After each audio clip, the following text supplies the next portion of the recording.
No, just kidding. All right, should be live. Let's see if I remember how to do this, RJ. After what, 3 weeks? Yeah, no, it hasn't been that long, Dylan. No. Hope everybody's doing well. Good to see everybody again as we get ready for the lottery. And you never know what's gonna happen, RJ. I don't know. I'm kind of feeling something.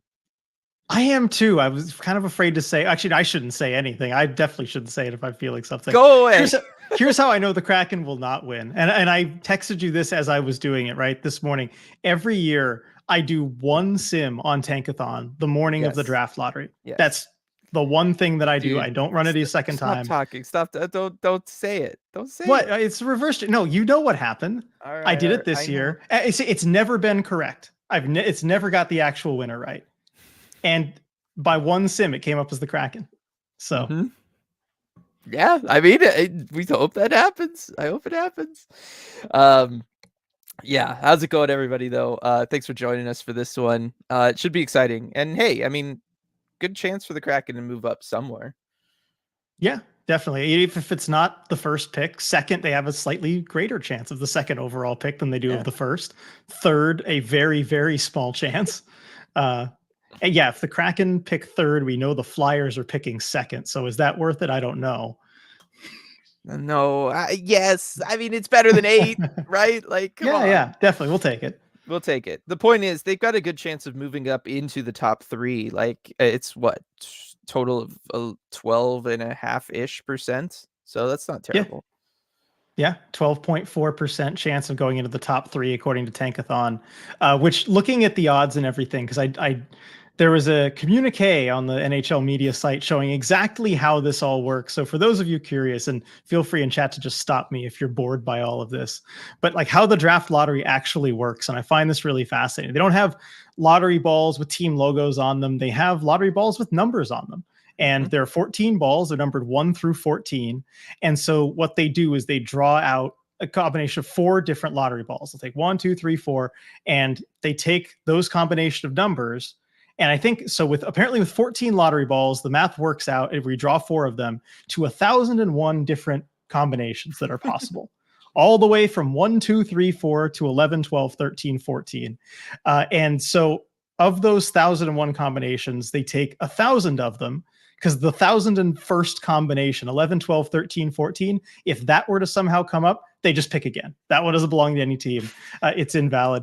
But they take the other 1,000 combinations and they randomly assign them to different teams. And so, yeah, each team, it's weighted based on their odds. So 18.5% for the Sharks as the team with the top odds. So they have 185 different combinations. The Kraken with a 6% chance have 60 different combinations that are assigned to them.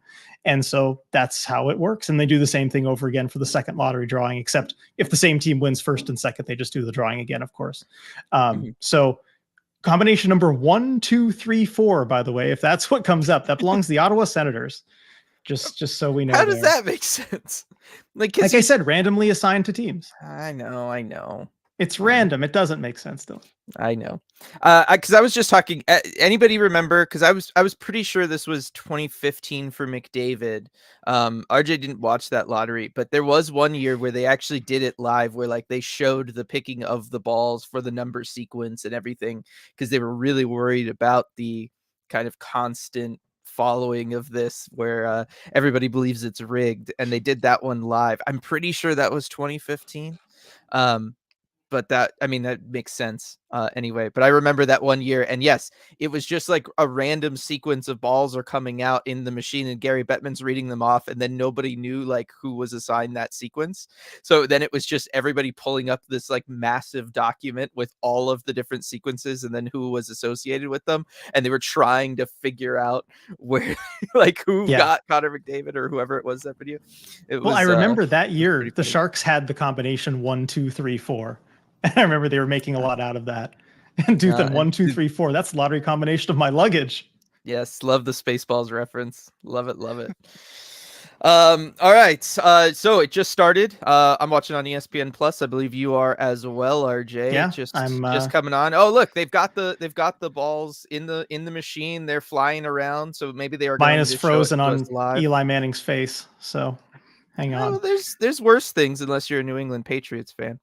Uh, Yeah, so it looks like there we go. they're gonna maybe show us what happened. Now the lottery did take place, I believe, It's already happened, by the way. Yeah. 45 minutes ago is when it actually took place. But hopefully they show it like kind of happened to us live. Now, do you think there is something to the John Buchgross photo from earlier, RJ, where they were just doing a rehearsal, but there was a draft order for that rehearsal, and everybody's feeling a little bit sketch, and that tweet has since been deleted, but it had the Sharks at first overall and then the Utah unnamed hockey team at second overall. Do you think that there was anything to that? Oh, 100%. That's the real order. Just like at Pike Place when that video came out, the Kraken had selected Alex Kerfoot as their expansion draft pick from the Maple Leafs. Same thing. Yes, yes, exactly. They pre-tape all of this, but just with all the millions of combinations that it could be. Yeah. That's how it goes. Super chat for Patrick. Thank you very much, Patrick, with the Let's Go Kraken. Let's go Kraken indeed. I think this would be a great draft for obviously to get Macklin Celebrini would be a big deal for the Seattle Kraken. RJ, I mean, just bona fide superstar, great player. If they were able to accomplish that, but moving up in this draft into 2, somehow if you end up at 3, even though you've got a 0.2% chance of doing so, would be incredible for the Kraken as well, because they'd get a really, really good player. That said, because I've been doing a lot of the pre-draft stuff that I work on, preparing for like the mock draft, scouting reports, all that kind of stuff, like there's just so many players this year that are all over the place. Like, and I've seen it as I look at other people's lists and stuff. I mean, there are guys that I think are for sure top 5. Other people will agree, but then some people have them, outside the top 10. And then guys they have outside the top 10, they've got, I have outside the top 10, they've got inside the top 5.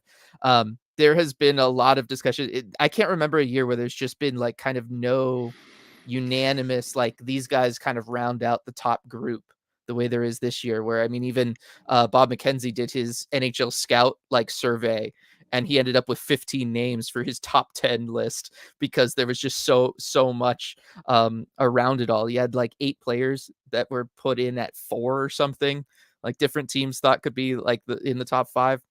So really interesting stuff this year in the draft. But the bottom line is, if the Kraken can move up at all, they're going to get a really good player, and they're going to get who they believe is a good player too in a draft like this.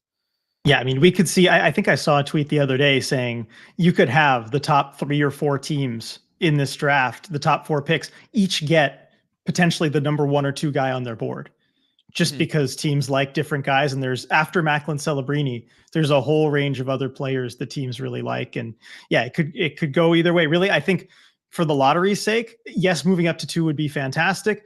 I think it's kind of number 1 and then a big drop off as far as other outcomes for the Kraken. But man, Dylan, wouldn't getting the first overall pick solve all of the Kraken's problems?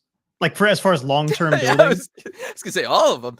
Yeah, I mean it would about for anybody, right? Like he Yeah. is that good. You're talking about a almost generational level guy, right? A legit superstar guy who's going to come in, be the number 1 center on a team from day one, be a solid point producer. He is somebody that would totally like kind of fix the Kraken lineup. The Kraken would be able to build around him. You'd be able to really gear things right. Matty Beniers now doesn't maybe need to be a number 1 center. He can be like a number 2. He could be number 3 center with a number 3. I know.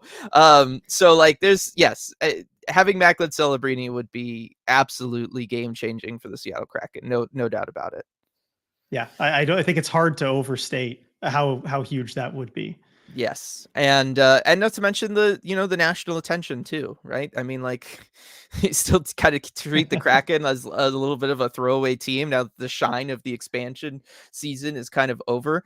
I think it would be nice for the Seattle Kraken to kind of be in the national focus a little bit. I think it's an organization that deserves it. Duthin, we're experiencing Schrodinger's Celebrini. That is right. That is exactly what's going on right now. And then as everybody was pointing out right before they went to commercial, the cards were on their way out, RJ. Here we go. For the draft order to be revealed. Oh, I really, really like it. And then, yes, I know lots of people just kind of hoping for what's pretty unanimously considered the worst case scenario. I've seen multiple people in here, Julia, Jen, several others, just no Hawks. Yeah, I think we can all pretty much be on board with that. Yes. Okay, so I mean that's the number one team, Dylan. Like, who's the number two team? I guess that you would not want to win the lottery. Well, if you're a Seattle Kraken fan, I got to think that it would be probably the Anaheim Ducks. I That's don't what I think was you want to thinking. see Macklin Celebrini go and join the Anaheim Ducks with Mason McTavish, with Leo Carlson, with Cutter Gauthier now. Like, that would be kind of the next worst case scenario for the Seattle Kraken. It's just that you're going to have to deal with that Anaheim Ducks team in division for a very long time. That would be no bueno for sure. Yeah, I agree with that. The Sharks don't scare me as much, but the Ducks, that's a really solid young core of players. I mean, you've been saying it for at least a couple of years now. Yeah. They would be scary. Yes, definitely. It would be very scary. And yeah, the Sharks, it would still stink because it's in division, but like the Sharks have so much work to do. Yeah. Like, yes, it would be him and it would be Will Smith, and that is something that they could build around for sure. But you're still talking 3 years before they're going to be competitive, probably. And at that point, the Kraken, who knows where they're going to be at competitive window wise, given the age of most of their roster. So I just don't know that it would affect them as much as a Ducks team kind of getting supercharged with a guy like Celebrini. Yep. Agreed with that. Let's see. All It's right. coming back. Yep, This is it's also coming extra back. exciting too, because we're gonna go to the draft in Vegas too. We're gonna see Yes. whoever this is make the number one pick. Yes. Oh my gosh, that would be so exciting if it was Seattle. Be there, be able to cover that and all that stuff. And you know why, RJ? Because one, you know who they're picking if they're going first. And so you cover the moment and the event. It happens. We all know what's going to happen. And then we just get to sit back and enjoy the rest of it. That's true. It makes it a lot easier on us. That is for sure. Takes I mean, heck, all the even if they mysteries move up to gone. number two, right? I mean, it doesn't take all the mystery out of it, but it really narrows down who they could potentially go after, I think. I, I don't, not as A much little bit. as some years, right? I still think that list is like 5 names long. Yeah. Yeah. Actually, Especially yeah, because probably about 5 guys. Yeah. yeah, you know what I mean? Like there's some definitely stuff. So it would be interesting for sure. 461 people in here though watching. Thanks everybody for joining us. Glad you're Yeah. all able to join us at the awkward time that the NHL scheduled this for. If you're out here on the West Coast like we are, 3:30. Where's Ron Francis? They Enjoy have him that. in the interesting. They got him in the locker room there. Yeah, very interesting. Only guy in a situation like that. Right. That's the Huh. KCI locker room too. Yeah, it's the one at KCI. Yep. Yeah. Um, Pretty traditional setup for most of the others there. Um, Look at Mike Kyle Greer Dubas just and looks like like he's on a Zoom call. he does. Kyle Dubas just like in a blank room that they just slapped a Penguins logo up on. It's pretty funny. The setups are interesting. Yes, definitely. And then we got to talk about the whole Utah stuff. I mean, how long do you think it's going to take for them to get on here and get it going? Like, What do because you they mean? blocked off, like, how long do you think before they start, like, doing the lottery stuff? I bet we have another sequence and then another commercial break before we start seeing cards. Yeah, I agree. I think, maybe another 10 minutes or so. Yeah, look, they're talking with Celebrini right now. So that's going to take some time. I'm just saying, they blocked off half an hour for this. I guess we're already 10 That's minutes true. in. Well, because remember when it starts going, it goes really fast, and they just have one commercial break because they just will do right 16 Yes. through 3 or whatever it is, and then Yeah. they'll announce that. Well, maybe now just the top 2. Yeah. So it'll be interesting. Steeler City over under 350. Yeah, We'll know at like 355 for Maddie. yeah, I like Koshon KG. Francis looks like he's about to hold the world ransom for $100 million. It did kind of have that vibe. Yep. It was, I mean, it's an interesting setup. I like it because, I mean, it's a beautiful locker room, especially for that not even being the main locker room for the team. It's Yeah. really nice. I like the lighting, especially under the Kraken logo up on the ceiling. Like it creates a very stunning picture. But it's also like that's a lot of space to just have one person sitting in. It is. Well, there's people behind the camera, I'm sure. Oh my gosh, Bryce, did he actually ask him that? Did he actually ask Macklin Celebrini, what are your thoughts on chicken parm?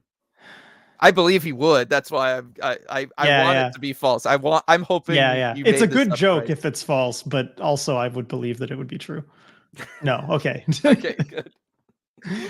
Then hats off to you, Bryce. That is a good one. That is a good joke. Good one. Those are the best jokes where you believe that it could be real. Well, it's almost more believable as real than not. Like I absolutely believe he would do that. Asked him who his favorite team was. What did he say? Because I only have the volume on really low because we're obviously interacting with everyone here. Yeah, that would be interesting to know what he would say for that. I mean, obviously, he grew up being a junior Shark. That's that's one of the many places he's played. Canucks. Oh, I knew that. I knew Yeah, that. because he grew up a Canucks Yeah. fan. Yeah. So, well, easy answer because he knows they're not going to win the lottery here. Exactly. Makes it all the more interesting though when Seattle wins. Mm-hmm.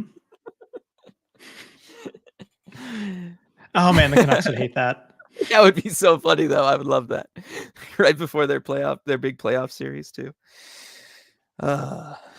Maybe he could just skip his hockey career and take Bucci's job. He looks ready. I wouldn't mind that. I really wouldn't, Rebecca. I'd be down. Especially if the Kraken don't win the lottery. Fire up the rivalry. Yeah.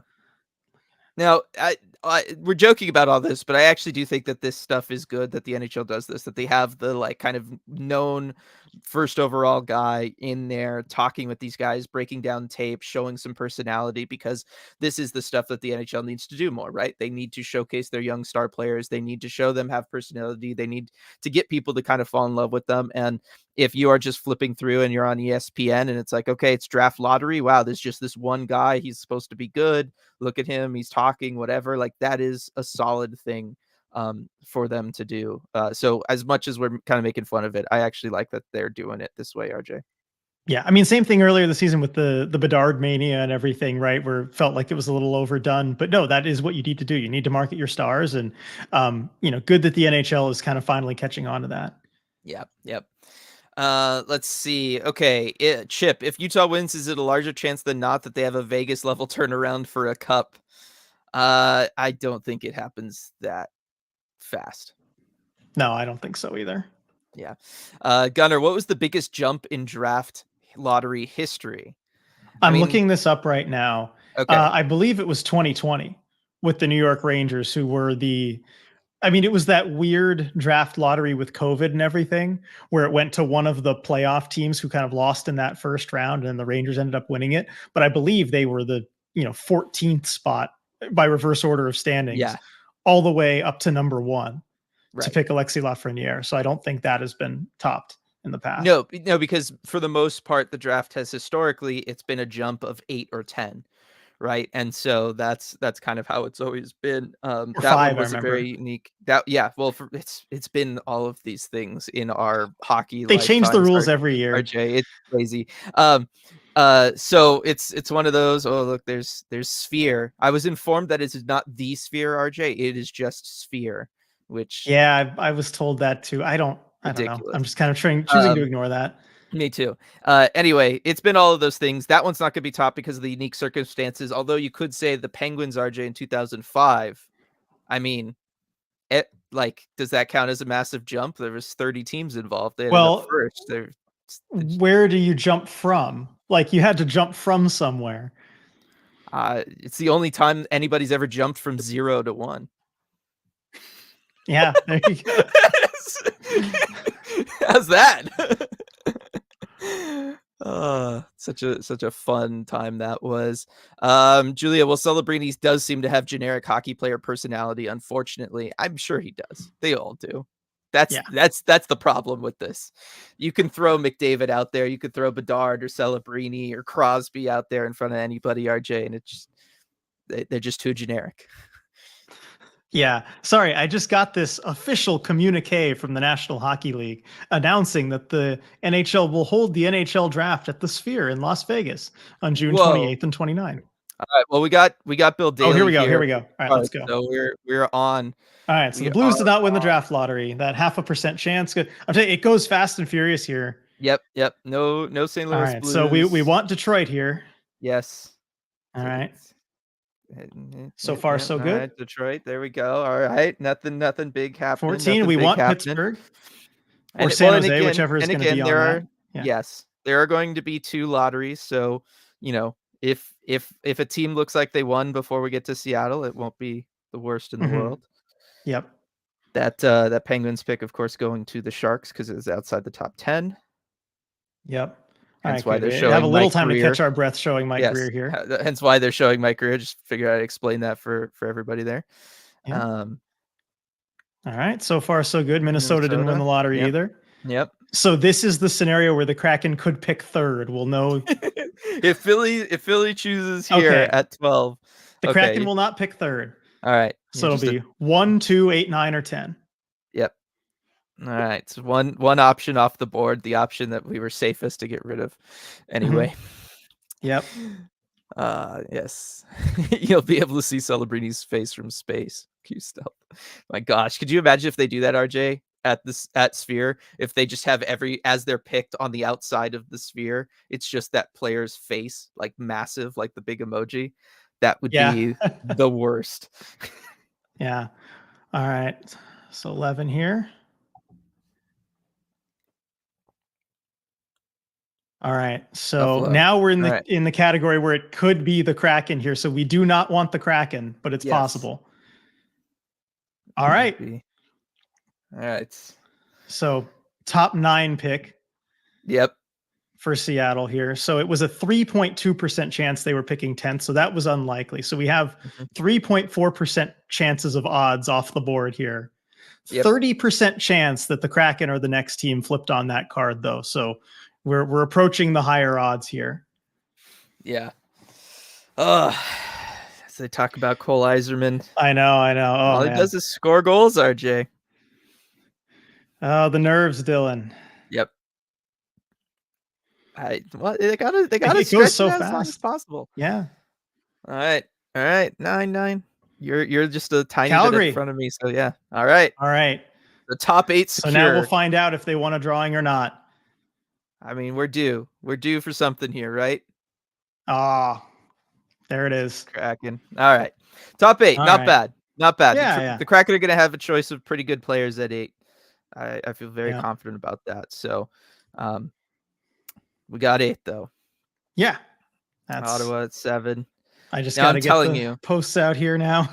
I know. You get the post out now. I'm just going to say it. If Utah is not here on the 6 card. Okay, so it's not the Buccigross. The rehearsal. Okay. Yeah. I was just going to say, then the rehearsal thing, I'm calling BS. Yeah. All right. Staying within the top 5. So Utah at 6, Ottawa at 7, Seattle at 8. The Canadians are staying at 5. So if there's any movement, it is just in these top picks here. All right. So, I mean, people are already talking about things. We've got Gaby chatting for Catton. I'm not a huge Berkeley Catton fan. It depends on who the Kraken's next coach is going to be. I talked about him on the live prospect chat. Catton works very well in teams that attack with transitional plays. He's really good at coming through the neutral zone with speed and then making his reads from there. Anytime things kind of get bogged down in the offensive zone, I feel like that's where his vision kind of wavers as from being elite to just kind of being like, all right. So that's where I stand on Catton. I know there's lots of fans of his. DJ Singletone talking about Tijagila. Yes, that would obviously be fantastic for the Kraken. Get some good scoring help in there. Columbus is staying at 4. So it's all in the top 3 now. Yeah. And then Patrick, thoughts on Dickinson then. I really like Sam Dickinson. I'm a huge fan of his as a defenseman. I think he's one of only 2 defensemen that I think has top pairing, like true top pairing chances and potential. So I would be on board with that one. But yeah, I mean, I'll teach you what Zillow is during the break. Say to Celebrini. All right, so they're going to break. Now. So then I could talk a little bit more about prospects here that should be available in and around that 8 range for the Seattle Kraken. So there's going to be some defensemen on the board. I think this year more than ever we have a chance to see 5 defensemen go in the top 10. I feel pretty good about that. I'm hoping to have my breakdown of all 5 of those guys, that video out very, very soon. And the Kraken should at 8 have 2 to 3 of those guys available for them. The order that I have the defensemen ranked right now would be Levashonov at 1. He's not going to be available to the Kraken at 8. He is going to go top 5 for sure. So that's not going to be on board for the Kraken. The big guy out of Michigan State. I have Sam Dickinson as my second rated defenseman, and there is a chance he's going to be there on the board at 8 for the Seattle Kraken, because some teams really, really love Silyev. I don't. I think that's just a classic. They're all in love with his size. Anton Silyev. It's just like with was it Simashev last year, where like Arizona drafted him like crazy high because they just wanted the big body. I think somebody's going to do that with Silyev. It's going to mean Sam Dickinson's going to fall a little. I prefer Zeev Buyum over Perek if you're looking for an offensive defenseman, and I think Buyum should absolutely be available at 8 for the Kraken. Just won the national championship at the University of Denver, the NCAA level. He's physically mature and ready to go. Great offensive mind, solid defense to go with it. I think that would be a good one for the Kraken. And realistically, RJ, as I'm looking at this, I know Iginla might be available for them. Yzerman probably going to be available for them. The Kraken needs scoring. Berkeley Catton could be available for them. The Kraken needs scoring, but also I feel like their prospect pool, like this would be a good year to take one of those defensemen. And I think that's probably the direction that they're going to go, just given, and I know you always want to draft best player available, and I stand by that, but still, just given the D class here and knowing that really is the weak spot of the prospect pool, and it's everyone can see it. I mean, you ask all the top experts, where is that prospect pool lacking? And it's on the blue line, and this is their chance to really remedy that situation. There's going to be a lot of good options available there. And I thought you gave a good rundown of some of those guys. Yeah, and if they are looking at forwards, like if Lindstrom falls to you, go ahead and take him, right? Like he's a forward that I would say if he's for some reason on the board there, I would absolutely take him. Demidov's going to be interesting, RJ, because I think he's the second most skilled guy in this draft, but you have the new, even more new Russian factor on top of everything, in addition to not knowing what the time frame is going to be for him being able to leave Russia. It could be several seasons. I don't know that the Kraken would be on board with that. I don't know that he would really be that high up on their rankings, but he is that good. Like he is. Yeah. All right, here we just go. that good. Picking it. Ducks. All right, so it's down to Chicago or San Jose. Blackhawks Blackhawks are just going to jump the Sharks, and that's what it's going to be. I know. You can see this coming. I know. I can recognize that breathing from Mike Greer. He is very nervous right now. I can recognize that. Hey, look at that. All right. He's coming home to the Bay Area. Certainly better than the alternative. Definitely better than the alternative. Even though it's a division for the Kraken, still, that's pretty good stuff. Hey, look at that. Anaheim's filled with Sharks fans cheering for Macklin Celebrini. It's a nice ESPN moment there, with the wrong graphic on the watch party. All right, so Macklin Celebrini is going to be going in division, but like I said earlier, it's Macklin Celebrini, it's Will Smith, it's William Eklund, and not much else. The shell of Logan Couture. Yeah, they have a lot of work to do. They're still not going to be contenders for the next 3 or 4 years just because of all the bad contracts that are still on their books. And so that's something that's just, they're not going to be able to get around that in the near future. And so I don't see them posing a threat to the Kraken anytime soon. It is a solid core though. And if they do a smart job building around it, they could be a team that 5-6 years down the road, might be a threat to Seattle, but it's not something I think we need to really worry about right now. And also, I mean, you know what? Good for them. It was a tough season. It's been a tough few years for them. Well, 20 years really for them in different ways. But the Sharks have never picked first overall before either. Yeah, no, I was just gonna say it'll be fun for the organization, good for the fans that hung in there through this, right? Like, this was what they kind of signed up for. All those fans that were still going to games, the few that were still going to games these last couple of years, was they knew that this is what you were hoping for, experiencing all that pain, having to watch all those losses in the building and on TV. This is what you do that for, and so it's rewarded. Yeah. And cool to see Celebrini go somewhere where he actually has ties to an area there. Yes, You know, yes. I think that is going to be good for them, and the fact that he has so many ties to the Bay Area, played as unfortunately, a he's going to junior get Shark. lost marketing wise from a league perspective because they just everything in San Jose just Yes, disappears. yes, So there's that. completely, completely. It's fine. So yeah, it'll be interesting to see. I mean, look, the bottom line is for the Kraken, as far as Celebrini going there, like we said, their time frame is a little bit further pushed off than say an Anaheim's would have been. But they're also going to be a better team. Like it is not going to be as much of a walking in there automatic W as it has been, because if you're the Sharks, RJ, you just got Celebrini to go with Will Smith. You're now going to try to build around him year one, similar to what Chicago just did with Connor Bedard. Like you're going to go out and sign somebody if possible, and try to bring them in. Like you're not going to, I don't think, go as far for a tank job as you did this year. No, this was the one year they decided to do it. And I know the Sharks owner, Hasso Plattner, too. He is, for a long time, since he took over the team, been strongly, strongly against the idea of tanking. He hates it. I think he finally realized they had no choice this year but to try and do something like that. But I know he's not going to want to continue it for very long. I think that's part of the reason they got rid of Quinn, their coach. You know, I Mhm. think they want a coach that's going to help them be a little bit more competitive now. Now they've secured the number one overall pick. I think they're going to try and be as competitive as they can be from here on out.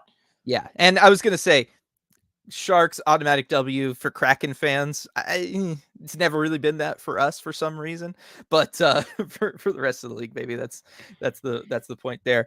Let's see. So from Superfly RJ, do we draft a player at number 8, or do we use the pick to trade for a guy like Mitch Marner? So Well, this that then makes it becomes, really interesting because at yes, 8, you know, if the Kraken won the lottery, of course, you're taking Celebrini. If yeah, you get the second overall pick, you're probably taking someone there. But now at 8, you're in that position where you could potentially use that pick as currency to go get somebody. I think it would need to be a star, an absolute superstar, somebody of Marner's caliber. Otherwise, they wouldn't move that pick. I'd still give it, again, knowing Ron Francis's MO, I'd still give it 85% plus chance that they hang on to that pick. But hmm, you certainly want to listen in conversations. If I'm Francis, I am dangling that pick out there and seeing what I can get. yeah, and it's going to be interesting too. And with a draft like this, where so many teams have such different lists internally, it could be one of those things where it comes down to the wire, RJ, where it's just, does Team X have player Y? Is their guy still on the board at pick 8 when the Kraken are up? And then does that mean the deal gets done then? Right? Like we've seen that in years past, where if they can get it, that's how they'll go. I know you're laughing at the Rangers fan dressed up like bread there. Yep. That's not Yep, I for was. you. I'm the carb lover here. So it's one of those where if the Kraken were to trade pick 8, it's entirely possible that doesn't happen until they are on the clock, just because it might come down to whether or not a player that a team is really in love with is going to be on the board for them or not. Come pick 8. So somebody beef throwing around Barzal's name. I mean, Marner's probably not leaving Toronto, so it's kind of a moot point anyway because he's got the no move clause. It doesn't sound like he wants to leave at all, so I don't think that's happening. Barzal, again, he has not given any indication that he would try to force a move out of Long Island there. So I don't know how realistic that would be either. So then we With Lou got to, coming back, they're not going to move him. They're they're going to not going to. not I this year know. anyway. Yeah. So I don't know who would realistically be the person that has more than a 0.5% chance, which is what I would say those two other guys kind of have. So we'll just kind of have to wait and see what Ron Francis can kind of cook up if he's going to dangle that 8th overall pick out there as trade bait. Yeah, definitely. I mean, it makes it that much more interesting too, because that is always an in-demand asset. There's a reason teams don't usually move top 10 picks. It's Mhm. because they value them so highly, and other teams value them highly. So I don't know. It's Yeah. just another interesting element to this offseason if Francis wants to swing for the fences. Yeah, but otherwise, the big takeaway for Seattle Kraken fans, I think, is going to be that they are going to have their choice between one or two really good scorers in a guy like Cole Iserman and maybe Tjiginla if he's going to be there, or Berkeley Catton if you want to go for a little bit more of a playmaker. But there's going to be guys that have high offensive potential on the board for them. And then you're also going to have a couple defensemen on the board, right? Whether it is a Zeev Bouillon, if a guy like Sam Dickinson is going to fall to 8, if for some reason you're really enamored with the giant size that Siliev has. I wouldn't be, but maybe Ron Francis is. And there's also the chance that the offensive wizard in Perek is going to be available. So like there's going to be a lot of defensemen on the board for the Kraken. They can kind of choose what direction they're going to want to go in there. And if they feel like scoring is the thing that they need to address, there's going to be forwards on the board that kind of all they do is score, right? Like that is certainly Yzerman. That is all he like physically can do out there, it seems like, is just score goals and nothing else. But also to a lesser extent, that is a Ginla's game as well. So going to be interesting. And also, RJ, wouldn't it be spicy if the pick right before Calgary, you take Jerome Ginla's son? Well, I was going to say one thing you could do, and this generally doesn't happen in the NHL. This is totally an NFL thing to do for the football draft, but just convince the Flames, like let it kind of get out there that you're really targeting Iginla and that you want him and that's the guy you're going to take. See if you could get him to give up assets to trade up just one spot. Mm-hmm. Yeah. And then just trade down and get somebody else who's going to be good if Iginla's not your guy. That kind of smokescreen stuff doesn't usually happen in the NHL, but if you could make it work, that'd be cool. It would be pretty fun there. And so, yeah, I mean, it's one of those, like, I wish it was easier and just be like, here's like the 2 or 3 guys that the Kraken could get. But this year, just the way the draft is, there's probably 6 players that are going to be on the Kraken's radar for that 8th overall pick. And it's just going to be kind of how the draft in front of them plays out as to which of those 6 guys is going to be available for them. And then most likely there's going to be choices to be made amongst who's going to be left for them. So it's going to be really, really interesting. Really interesting. Maddie with a good question here. Do head coaches have any influence on who a team would pick? So not usually a lot of influence. Some of them, though. Some of them do, though. Yeah, every organization is different and run differently. But I'm sure Maddie's probably asking in the Kraken context, right, where they're going to bring in a new head coach, and may or may not be in place by the draft. I would say probably should be in place by the draft, but you never know. But in that case, the coach probably wouldn't have a ton of say in who they pick high. I mean, you trust your scouting staff, you trust the people you already have in place, and the coaches, just kind of there. You generally also, the GM's picking out the coach, so they already know the coach is going to mesh with whatever the long-term picture and vision is for the team. The strategy, exactly. And that'll go into whoever you select. And it's one of those two, like, even picking at 8, we're talking about a guy who's not going to be with the Kraken next year. Right. So like it's one of those, we'll kind of wait and see. I'm a big fan of Linus. I see him thrown around a lot. He's a super smart player, but I think 8 would be a little high to draft him. Just being honest with all of you all. That would be something if the Kraken were to trade down into like the 11 to 13 range, which I don't see why the Kraken would. No, that wouldn't make any sense to me. Yeah. Brooke asking, have either of you heard anything about a new coach yet? So yeah, actually, I was thinking about mentioning that this is from Jeff Baker. A new article came out like right before the lottery, so I wonder if there was like timing for that. But anyway, 32 minutes ago, Kraken coaching search already well underway with in-person interviews beginning last week. So they've already had some interviews in person with some candidates. I should just go hang out at KCI more, I think. I was going to say, you might as well just sit there with your laptop, see what happens, see walk through. I mean, it doesn't say who these interviews I haven't had the chance to read the article yet. I'm just seeing the tweet up here because I've been doing this the whole time that the article's been up. But open it. Let's go. Right. We got everybody here. We're all hanging out. We want to know. We want to talk about this. Give me a second. All right. One of those, Todd McClellan, was in town Thursday to meet with Francis. All right. Yeah, that's not as exciting. Yeah. Joe Sacco also mentioned. Interesting. Yeah. I know I've heard that name just around Kraken media circles from some people.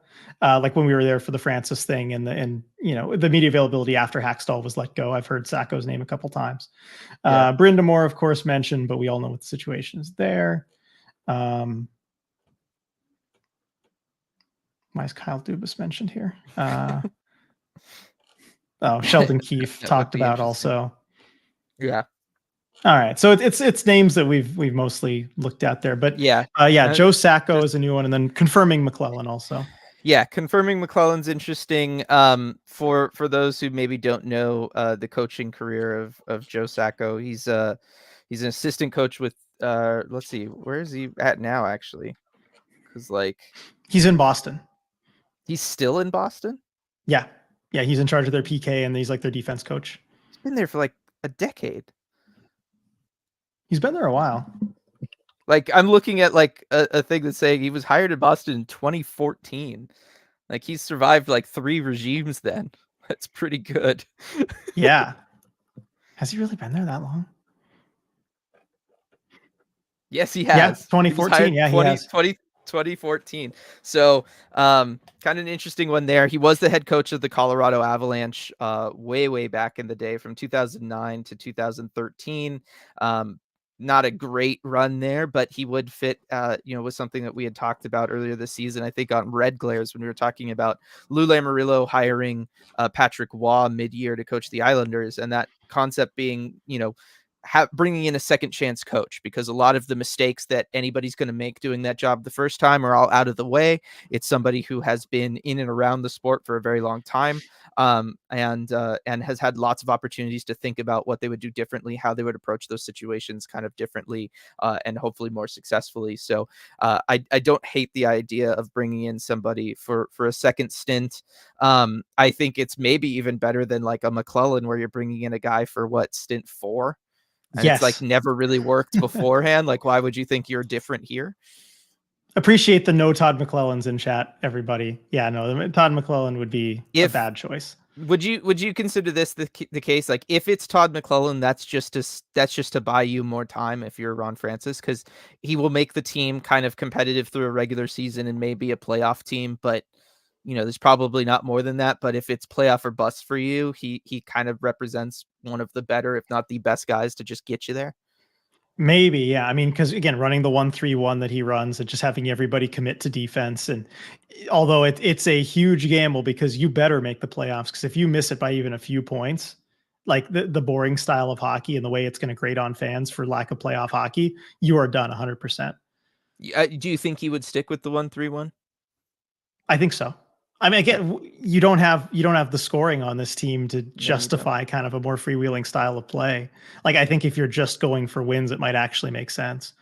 Yeah. And because it's year 1 with the group, like, I think it's the kind of thing that wears on a team. I mean, look at the way that Kevin Fiala and some of the Kings players talk about how much they hate it. It's the kind of thing that doesn't have staying power, but for 1 year, I think you get the guys to buy in. Yeah. I love this from Beef. I don't know why this is even a discussion when Bruce Boudreau has got to be the only choice. RJ, there it is. You know what? Bruce, it is. I would move to Seattle in a heartbeat so that I could be there each and every single day to communicate with Bruce Boudreau. Okay, that would make it worth it.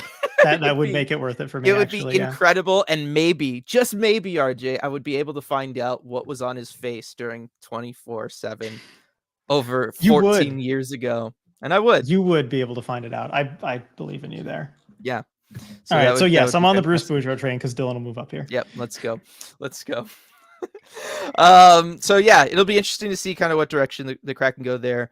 And when they do it. Now, Ron did say his timeline, like, it should be done before the draft, like that, based on what he said. And if he's already doing in-person interviews, it'll be done before the draft. Like they're going to have somebody, I would say probably fairly soon, but like before the end of the month.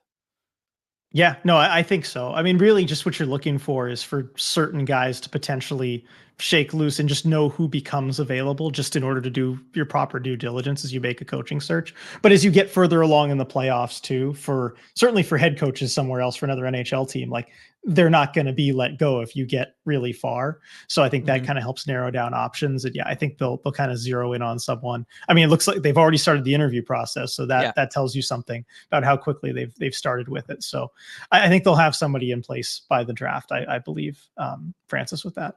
Yeah, I mean, the other thing to consider with it would just be like the interesting narrative. Should they hire somebody before, say, Coachella Valley season's over?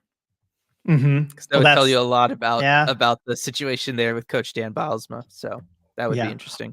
Although of all the guys that, might still be coaching or whatever, I think he's one that you would know what he thinks about it. Oh, you know easy. What I mean? Yes, you would have talked with him by now and just gotten like a "Are you even interested?" kind of thing back from him. Let's see, Sandpipes. Are there rules about interviewing playoff assistant coaches? I know that the NFL has rules about it. I believe it's similar to the NFL, where it's just you have to ask the playoff team for the opportunity to do it because they are under contract with that team. And then that team would have to grant you permission or not. And I do know in years past, there have been some teams that during breaks, like if their team won their series early and they're waiting on the other team for a series for the next round of playoffs to start, where those assistant coaches have gone and interviewed for jobs in years past. Yeah, it can happen, but you need the team's permission is basically Yeah. the answer there. And Stratic, I want it to be McClellan just for the enemies to buddies narrative arc for RJ. That'd be something. I tell you, day one, I'm giving him a third of a Jimmy John sub. I was just going to say, what does. happens if day one you show up and he's got Jimmy John's for everybody? I'm not eating that sub. I tell you. I bet it would be perfectly seasoned because that man has had the best salt and pepper hair in hockey for like 20 years now. It's more salt than pepper these days. It started off the other way, but I bet that man knows how to season something with the most basic of spices. We've got, people throwing around like Sheldon Keefe, Berube, Jay Woodcroft. We've kind of talked about them before. I'm a no on all of those. I don't think any of them would be good for this situation. If I'm in agreed charge. On all those. Yep. Yeah, and then Dutha, nobody's talking about Dave Tippett, my boy RJ. Now here's the thing, because somebody asked about this in one of the comments, or no, somebody tweeted it at me actually, and we were trying to figure out like where has he even been. We couldn't remember. I mean, we knew he was involved with the Kraken organization for a little while before taking his most recent coaching job, but then we couldn't figure out what he had been doing after that. Yeah, so I'm a huge fan of Dave Tippett. I think it is time that the NHL has the umbrella power play back. I think that would be fantastic. And to be perfectly honest, RJ, I think it would work with this Kraken team because they try to run it anyway. The players on the ice seem to want to run that anyway. So yeah. Some interesting. So we're hearing from people who are now in the room from the draft lottery drawing. Yeah. And including Sheng Peng. And so I saw this one that was interesting. So there's supposed to be 2 draws for the draft lottery. Only unlikely circumstances force a redraw. It's actually never happened. The Sharks kept winning the draw, so they had to redraw after their first win. Sharks won the first 3, and then finally on the 4th draw, the Hawks won the number 2 pick. Okay. So it was very much coming up San Jose. Yes, the machine wanted the Sharks. That is for the sure. Comments. That means we get picks 1, 2, and 3. Sorry, I don't make the rules. Yes, exactly. Michael, what do you think the chances are at Rod? Seems to be a long shot at best. Yes, I mean all the indications coming out of Carolina are that they are working very hard on an extension for him there. I'd be surprised if that didn't get done. Right. And also with him, he would be by far and away the most wanted coaching candidate if he was to become available. And to be perfectly honest, I think there would be better jobs available than Seattle's. Like you'd have to really sell him on Seattle, something that they're going to have to run into when it comes to free agency too. Right. If Jake Gensel makes it to free agency, say a player like him, Kraken are in a situation where they can match anybody money wise. I don't know that that the Kraken can make the most compelling pitch to a guy like that to come, unfortunately. And the Kraken, they're a good destination. No question about that. But are they the best destination? Because when you go after a free agent where the whole league's after them, or for a coach. All the openings are going to be after them. You have to be the best destination, not just the second or third best. I think I could see Seattle coming up as the second or third best for a lot of guys like that. Like if you're Brindamore, Seattle's a good option, but LA, New Jersey with that roster, I don't know. I'm kind of going to one of those other situations if they want me. Yeah, teams that are a little bit closer there. So, yes, as long as Quinville doesn't appear, I'm with you there, Q Stealth. So yeah, we'll be there. Stratic Celebrini needs to give Vlasic an expensive watch for the rights to the nickname. Pickles? No, Vlasic will always be Pickles. He has to. Let's see. May as well do a somewhere Rangers in that terrible contract that he's under. Yes. I'm with you, DJ Singleton. I still love the idea of David Carl. The problem is the Kraken are not in position to go with somebody as their first gig.